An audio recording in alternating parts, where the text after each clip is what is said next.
Alors, chill, ce qui veut dire frisson, effroi en anglais. Dans Chill, on joue le rôle d'investigateurs qui font partie d'une organisation qui s'appelle la Sauve, une société qui s'occupe d'essayer de lutter contre les menaces qui rôdent dans les ténèbres. Pour cela, on peut créer vraiment tout type de personnages et on peut affronter effectivement également tout type de monstres qui viennent de tous les folklores possibles et imaginables. Chill, c'est un peu le jeu d'horreur générique où il est possible de se la jouer dans tous les spectres et registres de l'horreur grâce aux certains suppléments ensuite qui ont été édités.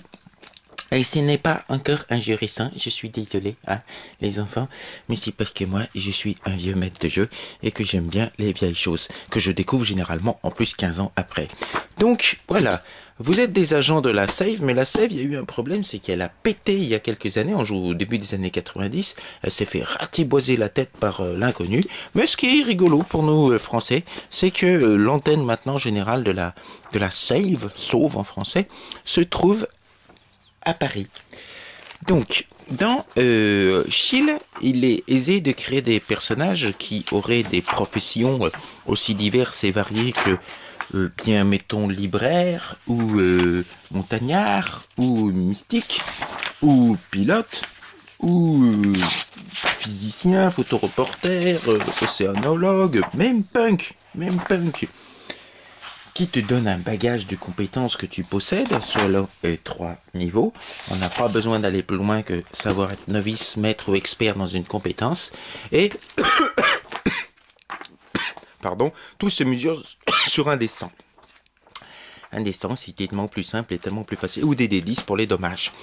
Alors toi, Basté, plutôt que faire compliqué pour une fois, j'avais pensé te donner un des archétypes de la fin de l'ouvrage. Tout simplement. Comme ça serait plus facile pour toi. Hein. Alors, il y a plein mal de personnages qui sont de tous les horizons possibles et imaginables. Et toi, j'avais pensé faire de toi une mystique, avec des caractéristiques, somme toute, pas super idées. T'es une mystique assez peu sociale quand on voit ton 24. Et alors, faut pas compter non plus sur toi pour essayer de soulever de lourdes charges. Comme je suis un maître de jeu généreux, j'accorde 10 points de plus partout. Mais ça t'empêchera pas d'être une loque humaine.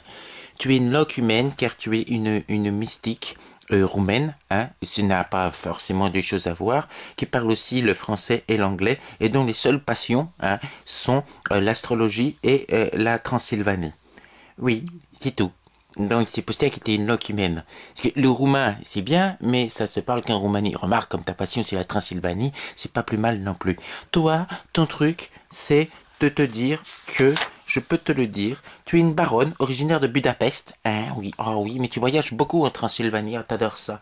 Il y a une poliomyélite qui t'a obligé à passer ton enfance sans pouvoir te déplacer. Je suis désolé, hein, c'est comme ça. Et tu fus gardé par une nourrice qui adorait conter des histoires d'horreur. L'histoire de Dracula t'insuffla un goût prononcé pour les vampires et leurs coutumes. Et récemment, tu as pris conscience de certaines de tes habiletés psychiques et du fait des contes de la nounou, hein, de ton enfance, hein, qui ont tous des racines dans l'inconnu. Hein.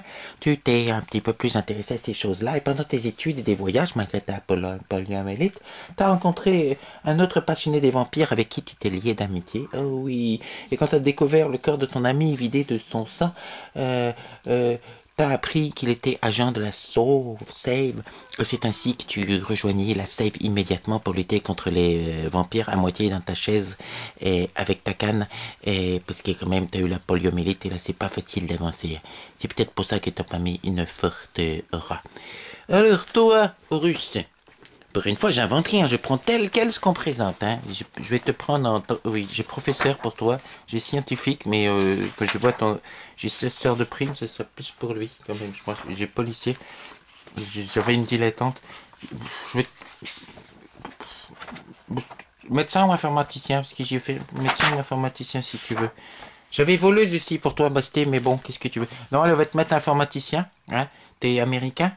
Hein, tu fais 1m67 et 95 kilos. T'es marqué là, regarde. T'es pas super joli, hein. Les dessins étaient pas terribles dans Chill. Toi, tu sais faire de l'informatique, de l'électronique, de la démolition. On se demande comment. La mécanique, et puis tu sais nager. Toi, t'es petit et t'es gros. Un peu comme toi, en vrai. Et t'es doué pour la mécanique et t'es capable de faire fonctionner n'importe quoi tant qu'il y a des rouages à l'intérieur, ce qui n'est pas vrai dans la vraie vie, hein. C'est un personnage russe. T'as rejoint la Safe après avoir trouvé et détruit un vampire, suite à l'utilisation d'un de tes logiciels de statistiques. C'est vraiment un personnage de composition où tu as découvert que le taux de mortalité des femmes blanches entre 25 et 35 ans dans la région de East Bay, Californie, avait fortement augmenté. Tu restes le plus souvent au QG californien de la Sauve à Los Angeles, mais tu pars quelquefois en mission, effectivement, à condition que tu puisses avoir des donuts et des muffins. Sinon, ça le fait pas. Donc, tu es le petit gros de la bande, alors donc, elle est celle qui a du pognon, quoi. Enfin, il reste toi, Shiva. Alors toi, effectivement, il y a plusieurs personnages. Mais j'ai vu le flic et le chasseur de primes. Et moi, je pense que chasseur de primes, vu à quel point tu es un intello, ce serait quand même mieux pour toi. Chasseur de primes, oui, t'as des faiblesses aussi, légèrement, pas beaucoup, mais enfin, pas super chanceux, quoi, on va dire. Puis t'es pas super texte, mais c'est que tu t'en fous, quoi. 1m80 pour 93 kilos, oui, 93 kilos. Toi, tu sais faire du théâtre, ce qui est vachement important pour un chasseur de primes, bien sûr. Hein. Tu sais te déguiser, pister, courir, être discret et puis survivre. Ça, survivre, ça, c'est le truc le plus... Oui, voilà. Ça, toi, tu supportes pas les gens qui savent pas survivre autant que toi. Tu as aussi une discipline du grand art qui s'appelle la force, car que tu peux légèrement augmenter certaines des capacités qui concernent cette caractéristique. C'est parce que dans les agents de la save, on peut avoir un petit peu des capacités psychiques. Toi aussi, t'en as un, Bosté, rassure-toi. T'en as un petit peu, rassure-toi. C'est pas que tu... Mais tu quand même, hein. Transmigration, spiritisme, et puis barrière mentale, c'est quand même, hein. Il faut bien qu'on compose le fait que t'es une canne et soit limite en chaise roulante, quand même, malgré tout. Toi, t'es un petit gros, je vérifie si tu as quelque chose. Ah non, c'est triste. Mais en même temps, bon, t'as des donuts, ok? Alors toi, je reviens à ton histoire quand même, Shiva, parce que sinon, c'est pas possible, hein. On n'est plus dans vraiment la substantifique moelle des Chill.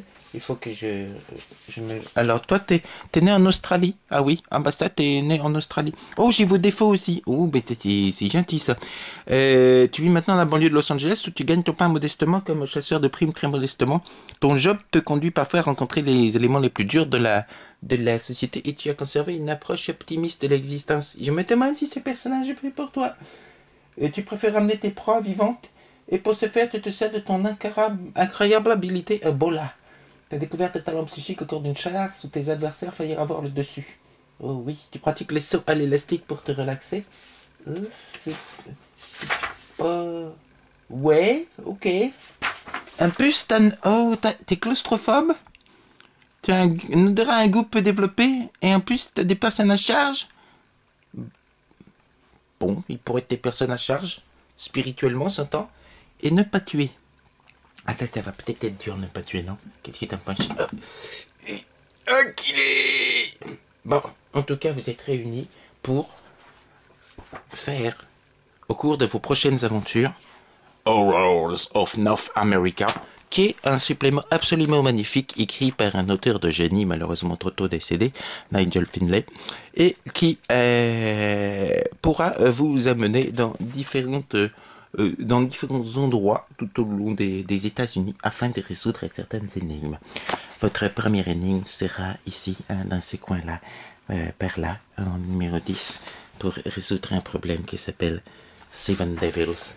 Et je peux vous dire que, surtout avec toi qui n'a pas à tuer, et toi qui est un petit gros qui bouge pas, et toi qui a la poliomyélite, quand vous allez devoir échapper à un éléphant fantôme, ah bah ça va pas être triste. Oui, un éléphant fantôme. Ah non, je suis sûr que ça existe. Non, c'est incroyable. Hein. Oh non, on n'y pense pas. Évidemment, c'était des dessins, je le rappelle, qui étaient très difficiles à l'époque. Ils se fichaient d'engager du monde pour faire des beaux dessins. Bon, en même temps, ce qui compte dans un jet de rôle, c'est les scénarios. Hein? Ouais. Psychopathe, bah. Ouais, d'accord, tu pourras tuer. Bon, d'accord, je te donnerai un petit objet magique que tu peux avoir un donut permanent. Et toi, t'auras une belle chaise roulante avec un moteur, hein? D'accord? Basté! Basté!